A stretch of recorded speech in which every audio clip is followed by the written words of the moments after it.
Gold trusted gold buyers. మీరు తాకట్టు పెట్టిన బంగారాన్ని విడిపించి ఈ రోజు ఉన్న మార్కెట్ ధరకు కొనబడను. ఏంటి మీలో జోష్ తగ్గడానికి రీజన్ ఏంటంటే? జోష్ అని తగ్గలేదండి. జోష్ అలాగే ఉంది, కాకపోతే యాక్చువల్లీ జోష్ నా లైఫ్ లో లేదు. నేను రవియే, నేను ఎప్పుడు హ్యాపీగానే ఉన్నాను. నా జోష్ కి జోష్ యాడ్ అయింది అంతే. నేను ఎప్పుడు జోష్ఫుల్ గానే ఉన్నాను. జోష్ నా లైఫ్ లోకి వచ్చింది. కానీ బయట అనుకుంటూ ఉంటారు కదా, చాలా రోజులు మనం స్క్రీన్ మీద కనపడకపోతే దానికి జోష్ తగ్గడం ఉంది. పర్సనల్ గా నేను ఇంకెంత హ్యాపీగానే ఉన్నాను. ఓకే, స్క్రీన్ మీద కనపడడం అనేది అందరికి హ్యాపీ. ఓకే, మన లైఫ్లో మనం ఎలా ఉన్నాం అనేది మనకు మాత్రమే తెలుసు. మనం హ్యాపీగా ఉంటే చాలు.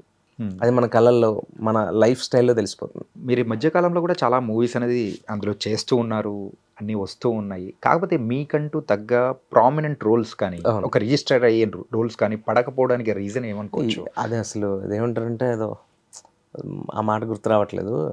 అది ఎవరు విరగొట్టలేని కొండది. అది ఏ ఆర్టిస్ట్గానే ఉంది కదా, నాకే ఉంది. ఇప్పుడు నా ఫ్రెండ్స్ బోల్డ్ మంది ఉన్నారు, నాకంటే పెద్దవాళ్ళు బోల్డ్ మంది ఉన్నారు. కొంతమంది చాలా అంటే వెరీ అండర్ రేటెడ్ ఇది కదా, ఎందుకు పడాల్సిన రోల్స్ పడట్లేదు, పడితే ఇతను ఎక్కడ ఉంటాడు అనేది ఒకటి ఉంది కదా. అది ఉంటే చాలు. ఫస్ట్ ఎప్పుడప్పుడు పడుతుంది. మన చేతిలో ఉందండి. అవకాశం ఇవ్వాల్సింది డైరెక్టర్స్, ప్రొడ్యూసర్స్, రైటర్స్, అంతే కదా. వాళ్ళు అనుకుంటే అవుతుంది. అనుకోవట్లేదని కూడా ఏం లేదు, అనుకుంటారు. ఈ సినిమా అనే దానికి చాలా ఉంటాయండి, ఎన్నో ఉంటాయి. డైరెక్టర్కి ఇష్టం ఉంటే ప్రొడ్యూసర్ వేరే వాళ్ళని, మన మీద ఎవరికి ఇక్కడ ఏం శత్రుత్వాలు మిత్రుత్వాలు ఏమి ఉండవు. మనకు రాకపోవడానికి, మనకు ఆ నాలెడ్జ్ రావడానికి నాకు కూడా కొంచెం టైం పట్టింది. ఎందుకు పడట్లేదు, అందరూ ఏమి ఇలా అడుగుతారు, నేనేంటి నా ప్రయత్న లోపం ఏదైనా ఉందా అనుకుంటా. అసలు ప్రయత్న లోపం కాదు అసలు. నేను అంటే మీకు ఒక్క మాటలో చెప్తాను. నేను కార్లో వెళ్తున్నప్పుడు ఏదైనా రోడ్డు మీద ఒక పోస్టర్, వాల్ పోస్టర్ ఉందంటే ఆ ఆఫీస్ని, ఆ డైరెక్టర్ని నేను ఒక 4 సార్లు కలిసి ఉంటాను. ఓకే, నాకు తెలియని, నేను కలవని పోస్టర్ రోడ్డు మీద పడదు, గోడ మీద ఎక్కడ పడదు. అలా ఉంటుంది నా ప్రయత్నం. ఇంకప్పుడు నా తప్పే ఉంది. అసలు నాకు సంబంధం లేని విషయం అది. ఇప్పుడు మనం ప్రయత్నించగలం అంతే. ఫలితానికి మనం బాధ్యులం ఏం కాదు. సక్సెస్ అయినా కూడా సినిమా ఒక సక్సెస్ అవ్వడానికి కారణం మనం ఒకరం అయితే కానప్పుడు, అవకాశం రాలేదు అనుకోవడానికి ప్రయత్న లోపం అవ్వకూడదు అంతే. అవి మన చేతికి రాలేదంటే చాలా రీజన్స్ ఉంటాయి. డైరెక్టర్కి ఇద్దాం అనుకుంటే ప్రొడ్యూసర్ రెఫరెన్స్ రికమెండేషన్ ఎవరిని ముందు పెడతారు. ప్రొడ్యూసర్ ఇద్దాం అనుకుంటే డైరెక్టర్కి తన ఫ్రెండ్ ఎవడో ఉంటాడు. అరే జోష్లో మంచి యాక్టర్ కానీ వీడు నాతో పాటు రావలేడు, నా రూమ్మేట్ ఎన్నో ఏళ్ళ నుంచి ఉంటున్నాడని ఒకటి ఉంటుంది. కో డైరెక్టర్ ఎవరినో, కొంతమందికి నిజంగానే మనం ఉంటే అతను ఇంకొకరిని పెడదాం, కొంచెం ఎక్కువ రెమ్యునరేషన్ ఇవ్వాలి, సీనియర్ కదా, కొత్తలకి ఇచ్చేద్దాం, మనకి డబ్బులు కలిసి, ఇలా వెయ్యి ఉంటాయి. ఇవన్నీ కాదు, ఇలాగా సోకాల్డ్ రీజన్స్. నా ఒకరికే కూడా కాదు, ప్రతి యాక్టర్కి ఉన్నది ఇది. ఇలాంటి సిచ్యువేషన్స్ లో మీరేమన్నా మిస్ చేసుకునేది ఈ మధ్య కాలంలో ఏమన్నా ఉన్నాయా? బోలెడ్ ఉంటాయి. కోకలు నేను చేసిన ఒక యాక్టర్ చేసిన వాటి కంటే పోగొట్టుకోవడం ఎక్కువ ఉంటాయి. ఎందుకంటే అరే ఇది అనిపిస్తుంది. ఈవెన్ రంగస్థలం లాంటి సినిమాల దగ్గర నుంచి ఎన్నో కూడా, నాన్నకు ప్రేమతో లాంటి సినిమాలు, ఎస్పెషల్లీ నేను ప్రాణంగా ప్రేమించే డైరెక్టర్స్ తెలుగులో రాజమౌళి గారు, మన సుకుమార్ గారు, ఇలా ఉంటారు కదా, త్రివిక్రమ్ గారు, అనిల్ రావుపూడి గారు, ఇలాంటి వాళ్ళతో పని అక్కడ దాకా వచ్చి పోతుంటుంది అది. కానీ నేను ఒకటి నమ్ముతాను, ఏంటంటే మనకు రావాల్సిందే, మనకి ఏదో గొప్పది ఒకటి వస్తుంది, అదే నిజం. మనం ఎన్నో చేశాం కదండి, నేను కూడా కొన్ని మెతుకులు తిన్నాను కదా, అది ఎవరికి పాపం రావాల్సింది నాకు వచ్చిందో అనుకుంటాను నేను. థింక్ పాజిటివ్ అంతే, దట్స్ ఇట్. అంటే ఇవే కాకుండా సో అవకాశాల కోసం మనము వెళ్ళేది ఎందుకు, మనమే ఒక అవకాశం ఇచ్చే ఒక స్టేజ్కి రావాలి అనేది కూడా, దానికోసం కూడా ఇప్పుడు తిరుగుతూ ఉన్నారు. ఆ ప్రయత్నాలు ఏవో జరుగుతున్నాయా? ఏం లేదు అంటే అలానే కాదు, మీరు ఇండైరెక్ట్గా ఓకే. యాక్చువల్లీ ఏంటంటే అలా అవకాశాలు మనం ఇద్దాము అనేవి కాదు. నా ఉద్దేశం ఏంటంటే మన దగ్గర ఒక విషయం ఉంది. ఇప్పుడు యాక్టింగ్ సైడ్ నాకు విషయం ఉన్నప్పుడు నేను ఇంత ప్రయత్నించాను కదా, నన్ను నమ్మిన వాళ్ళు ఆ క్రాఫ్ట్లో కూడా, అది రైటింగ్ అవ్వచ్చు, ఇంకోటి అవ్వచ్చు, డైరెక్షన్ అవ్వచ్చు, నన్ను నమ్మిన వాళ్ళు, నాకున్న బలం అంటే ఓహో ఇదా, ఇలా కూడా ట్రై చేస్తాడు ఇది, మనం ఎక్స్పెక్ట్ చేయలేదా అనే క్వాలిటీస్ కొన్ని నాలో ఉన్నవి చాలా మంది తెలుసు ఇండస్ట్రీలో. కొంతమందికి అదే ఇండస్ట్రీలో తెలియని వాళ్ళు ఉన్నారు. ఎవరికో తెలియచెప్పడం కోసం అయితే కాదండి. నేనేంటంటే నా కెరియర్లో ఓకే ఇప్పుడు ఇది ఈ టైంలో మనల్ని నమ్మి నా రైటింగ్ని నమ్మి కొన్ని జరుగుతున్నాయి. ఓకే, నేను అప్పటి నుంచి కూడా రైటింగ్ సైడ్ నుంచి కూడా నేను సబ్ క్రాఫ్ట్ ఉంది నాకు, అటు నుంచి అటు కూడా చేస్తూ. ఓకే, ఎందుకంటే నేను ఎంటర్ అవుతున్నప్పుడే నేను చెప్పాను మీతో, అసిస్టెంట్ డైరెక్టర్గా, అప్రెంటిస్గా, గోస్ట్ రైటర్స్గా పనిచేసిన సినిమాలు ఎన్నో ఉన్నాయి. బిగ్ ప్రాజెక్ట్స్ ఉన్నాయి అప్పట్లో. నేను ఇన్నాళ్ళు ఎందుకు బయట పెట్టలేదంటే దానికి ఏం రీజన్ లేదు. ఇప్పుడు ఏదో సినిమాలు లేకో మనం ఏదో ఇంకో దారిలోకి వెళ్ళాలి, ఎవరికో లైఫ్ ఇచ్చేయాలనో ఇంకోటో కాదు. నాకు ఇప్పుడున్న కాంటెంపరీ ఇదిలో కరెంట్ సిచ్యువేషన్స్లో ఈ కథ చెప్పడానికి అరే ఇప్పుడు రారా, ఇప్పుడు చెప్పరా, ఇప్పుడైనా చెప్పరా, ఇప్పటికీ రావారా, ఇలాంటి మాటల వల్ల వస్తున్నాను అనమాట.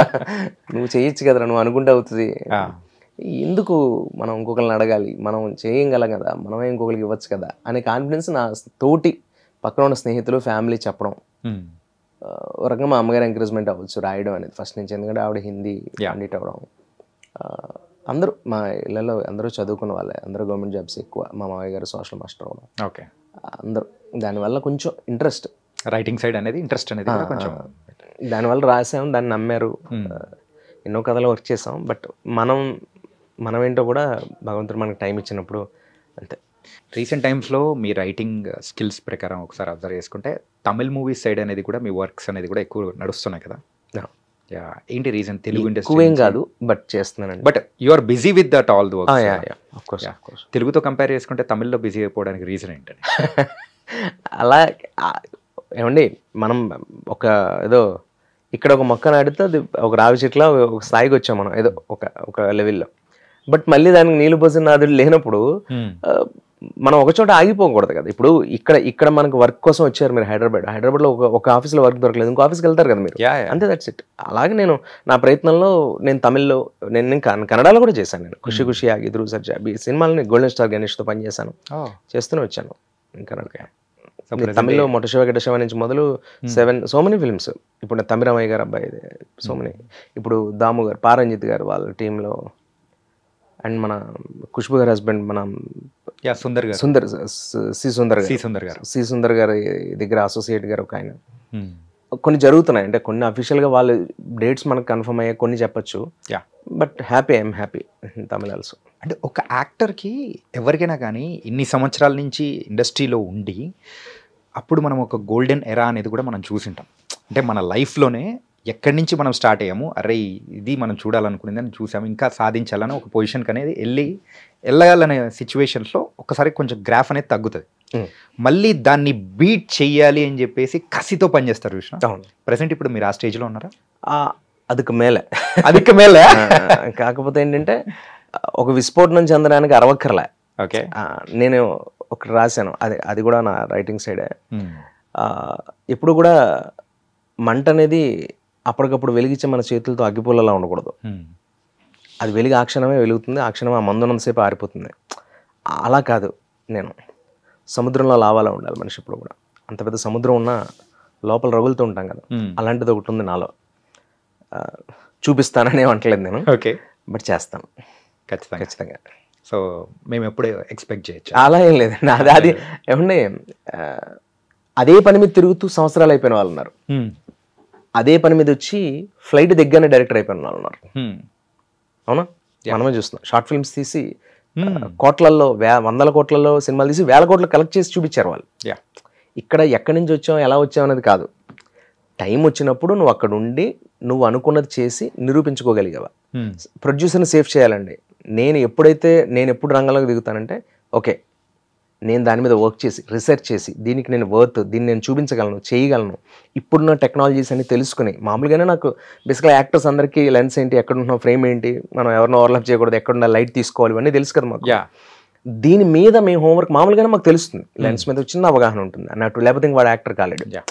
కాబట్టి నేను ఆ సెన్స్లో ఎంతవరకు ఇప్పుడున్న కెమెరాస్లో నా బడ్జెట్ని తక్కువ చేసుకుంటూ ఒక మంచి కథను ఎలా చెప్పగలం, ఒక హృదయమైన ఒక భావగత ఉన్న కథను ఎలా చెప్పగలం అన్న దాని మీద వర్క్ చేసి హోంవర్క్ చేసి, దీనివల్ల ప్రొడ్యూసర్కి ఖచ్చితంగా డబ్బు తిరిగి వస్తుంది అన్న నమ్మకం ఏర్పడినప్పుడు నేను మైదానంలోకి దిగుతాను. అంతే. అంతవరకు యాక్టింగ్ ప్రకారమే ముందుకు లైఫ్ టైం నన్ను నమ్మింది యాక్టర్, పబ్లిక్, నేను యాక్టర్ అండి. వాళ్ళ దయ వల్ల వాళ్ళ భిక్ష వల్ల మనం ఇక్కడ ఉన్నాం ఇప్పుడు. అదే నిజం, అదే నా లైఫ్. ఓకే, అంతే, దట్స్ ఇట్.